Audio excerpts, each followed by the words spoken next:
Bon samedi, bienvenue dans votre émission de Victoire de l'amour. J'espère que vous allez bien ce matin. Comme on le fait tous les samedis, on rejoint deux personnes qu'on aime beaucoup. Notre petite sœur sourire à nous, sœur Angèle et Marcia.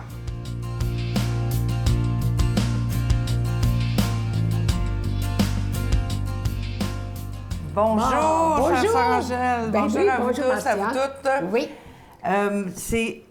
Il y a 2 jours, mercredi dernier, c'était le mercredi des cendres. Oui. Alors, la plupart des gens savent de quoi il en retourne, le mercredi des cendres, mais vous avez une symbolique qui est bien intéressante. J'aimerais que vous me racontiez ça. Ben oui. Parce que le mercredi des cendres, c'est la seule journée que c'est maigre et jeune, même aujourd'hui. Même les personnes qui ont 90 ans et plus, ils sont libres de le faire ou pas le faire. Mais quand on dit maigre et jeune, ça ne veut pas dire pas manger du tout. Non, j'ai dit, vous pouvez prendre des choses, pas de viande, mais vous prenez du poisson. Et c'est drôle, hein? Vous mangez le Saint-Pierre, ça parle, il y a un sens évangélique là-dedans. Et en plus, j'ai dit, vous savez, le mercredi des cendres, quand souvent, on commence le carême, les 40 jours avant Pâques. Et nous sommes cheminant vers ça.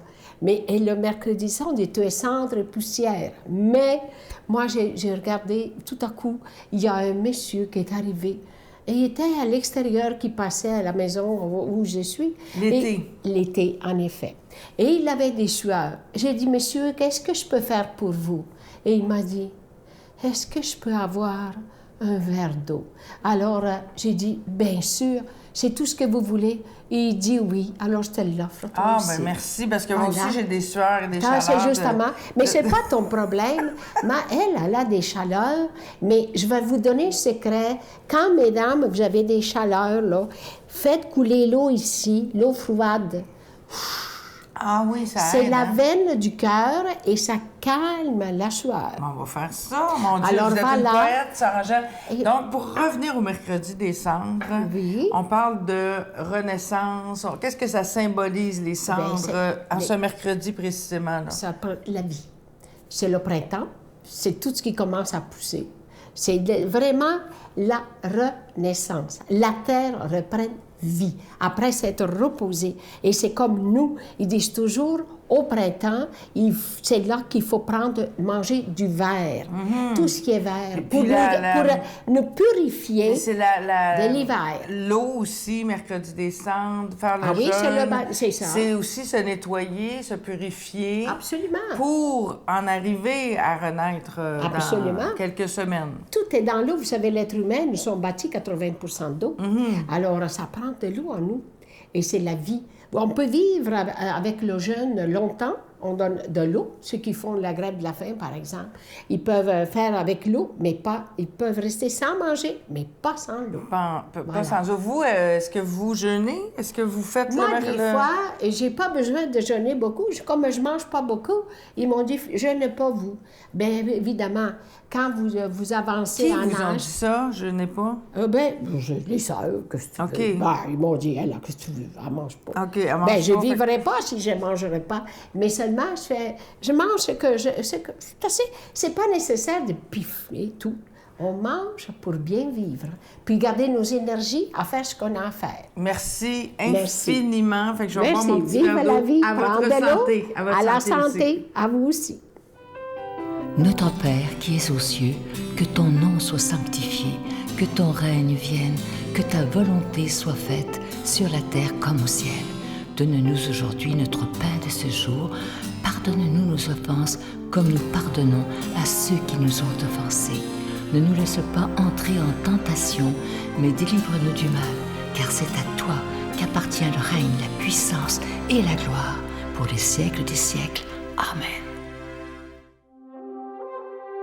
Dans le cadre des festivités du 25e anniversaire de la Victoire de l'amour, nous vous invitons à un pèlerinage inoubliable en France, en compagnie du père Michel-Marie-Brigitte Bédard, Miguel Padilla et la participation occasionnelle de Sylvain Charon. Nous visiterons Lourdes, Saint-Malo, Mont-Saint-Michel, Lisieux et Paris. Nous assisterons au spectacle musical Bernadette de Lourdes qui attire les foules du monde entier. Célébration eucharistique avec le père Michel-Marie, du 25 septembre au 6 octobre 2020. Information 1-877-277-4412.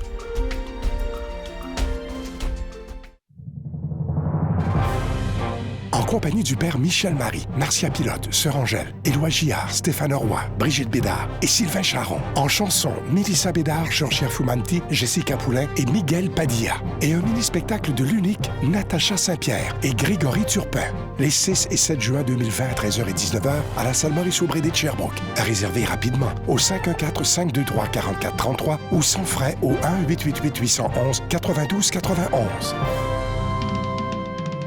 Je suis tellement content de vous parler de ce magnifique cadeau du mois. Vous savez qu'on est toujours dans le mois de février, mois de l'amour et de l'amitié. On a pensé vous offrir un cadeau exceptionnel. Regardez-le bien à l'écran. Il s'agit du pendentif qui représente l'amour que Dieu a pour nous. Vous voyez la belle petite croix. Il y a un cœur et à l'intérieur du cœur, vous allez mieux le voir lorsque vous allez le recevoir, mais il y a 3 petits zircons et qui représentent la Trinité. Et bonne nouvelle, la chaîne, elle est incluse et ce bijou, il est déjà béni. Je vous rappelle que vous le recevrez avec un don de 25 et si vous en voulez 2, avec un don de 40 parce que ça se donne vraiment bien cadeau. Et vous recevrez également un reçu pour fin d'impôt. Je vous donne l'adresse. La Victoire de l'amour, case postale 120, succursale Boucherville à Boucherville, le J4B 5E6, je vous la redonne. La Victoire de l'amour, case postale 120, succursale Boucherville à Boucherville, le J4B 5E6. Également par téléphone, par carte de crédit, du lundi au vendredi, de 8h30 à 16h30 dans le 514-523-4433, 523-4433 ou sans frais le 1-888-811-9291, 1-888-811-9291 et aussi sur notre site Internet. Vous savez que faire votre don par Internet, c'est extrêmement rapide, sécuritaire et efficace. C'est le www.lavictoiredelamour.org. Merci de tout cœur de votre grande générosité en ce mois de février. Et comme je vous dis, procurez-vous ce magnifique cadeau du mois qui représente l'amour que Dieu a pour nous avec la belle petite croix, le cœur, et à l'intérieur du cœur, il y a 3 petits zircons qui représentent la Trinité et la chaîne est incluse. Merci de tout cœur.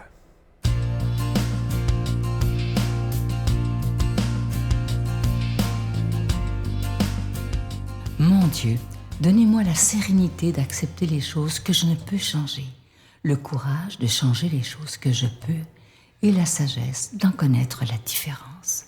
Amen. Aujourd'hui, la parole de Dieu est proclamée par notre ami, l'abbé Donald Thompson.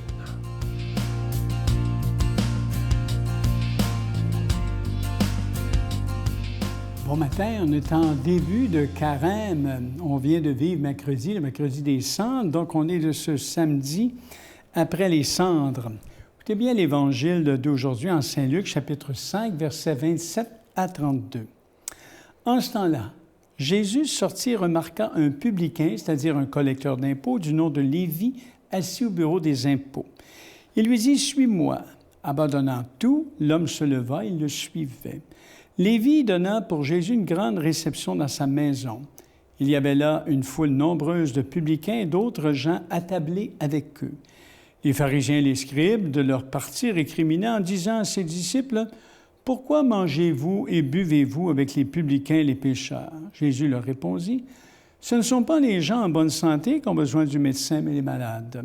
Je ne suis pas venu appeler les justes, mais des pécheurs pour qu'ils se convertissent. » Alors, c'est intéressant ce matin de voir, quand on entre en carême, on parle souvent de ce mot-là, la conversion, se convertir. Jésus est venu non pas pour les justes, mais pour les pécheurs, dit l'Évangile. Et ceux et celles qui l'intéressent, ce sont les malpris, les pauvres, les malheureux, les malfamés, comme on dirait, les mal-aimés, tous ceux que, des fois, et celles que la société reconnaît comme des pas bons. Des fois, on entend l'expression des BS. Imaginez quand on dit ça. Alors, c'est ceux-là et celles-là que Jésus veut transformer, qu'il vient sauver, c'est-à-dire compléter. Et c'est à ceux-là, à celles-là qu'il offre sa vie, sa joie, sa paix. Et c'est à ceux-là, celles-là qu'il appelle à la conversion. Alors, que nous ne soyons parmi ce groupe de pas bons que Jésus appelle à la conversion, nous ne le reconnaissons pas toujours facilement. Chacun et chacune de nous, on a besoin de conversion. Il nous suffit de jeter un regard très rapide sur les personnes avec qui nous échangeons, nous vivons, sur celles qui nous entourent, pour penser des fois qu'on n'est pas si mal que ça, qu'on n'est pas des mauvais gens, qu'on n'a pas tellement besoin de se convertir. Pas autant que d'autres, en tout cas, pourrait-on dire. En un sens, c'est vrai, Mais nous sommes d'assez braves gens, d'assez bons chrétiens, bonnes chrétiennes. Il y a certainement des pires que nous, comme on dit. Mais de là à penser qu'on n'a pas besoin de se convertir, il y a une marge et elle est très grande. Voyez-vous ici l'interlocution entre l'échange entre Jésus et les pharisiens et les scribes. Hein? Et en regardant ce que Lévi a fait, hein, qui quitte tout, nous pouvons avoir une petite idée de ce que ça veut dire le mot conversion. Le jour où Lévi s'est converti, il n'est pas allé de main morte, il a tout quitté, comme dit l'Évangile. Il a quitté son métier, il a changé sa façon de voir, de juger, il a modifié ses habitudes de vie, il s'est mis à suivre radicalement comme le Christ, à le suivre comme l'invitait à le faire. Alors, si pour être converti, il faut vivre radicalement selon l'Évangile, du moins ce qu'on voit, il faut refuser tout compromis, toute demi-mesure. Hein? Il faut aller jusqu'au bout de nous-mêmes, dans le bien et dans l'amour. Hein? Il est bien clair que nous avons tous besoin, tous et toutes, de nous convertir. Ceux et celles qui pensent le contraire, dans le fond, comme on dirait, ils sont dans le champ. Hein? Ils sont dans le champ. Hein? Je suis venu appeler non pas les justes, mais les pécheurs pour qu'ils se convertissent. Et voyez l'agacement des pharisiens hein, qui est porté à un nouveau sommet lorsque Jésus fait entrer ce publicain notoire et qu'il va même manger, hein, banqueter, comme on dirait, faire un banquet avec eux. Aux yeux des pharisiens, ce comportement-là évoque une sorte de perversion, d'encouragement au vice, parce qu'eux condamnent les pécheurs et s'en éloignent comme il se doit. Voyez-vous l'attitude inverse? Alors, on voit la révélation de l'être de Jésus qui ne s'arrête pas à leurs attaques. Hein? Il tend plutôt aux pharisiens une main porteuse de lumière et de vie, et il s'adresse à ces soi-disant impeccables et leur adresse un message d'une extrême importance. Comprenez donc je viens pour des pécheurs, et que seuls ceux-là peuvent l'entendre, ceux qui reconnaissent ça. Alors, se convertir à Dieu hein, en confessant que toute justice vient de lui en toute gratuité. Alors, l'appel à la conversion n'exclut personne. Je pense qu'on peut se dire ça ce matin. Hein? Mais seul le pécheur, la pécheresse, celui qui a conscience de sa misère peut chercher la guérison.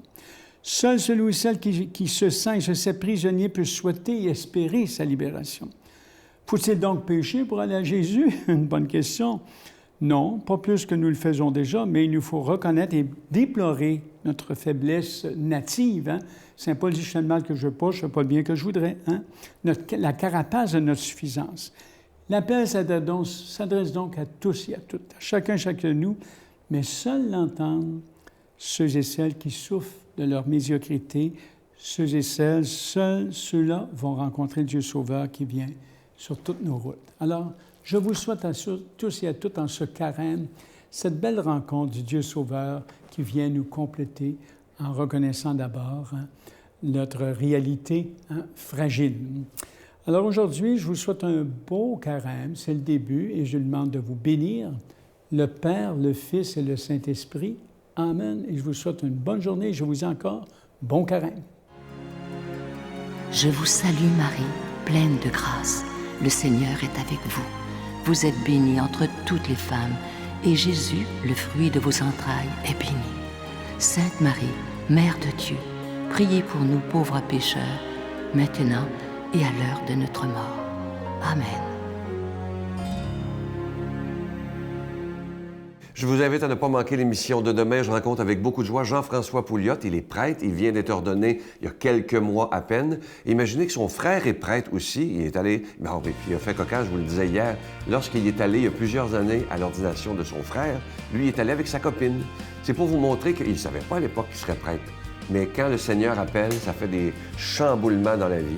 Et maintenant, il est très, très heureux. Il est dans la communauté de Marie-Jeunesse à Sherbrooke. Et vous allez voir, il y a un don pour faire des homélies. C'est extraordinaire. À demain. Bye.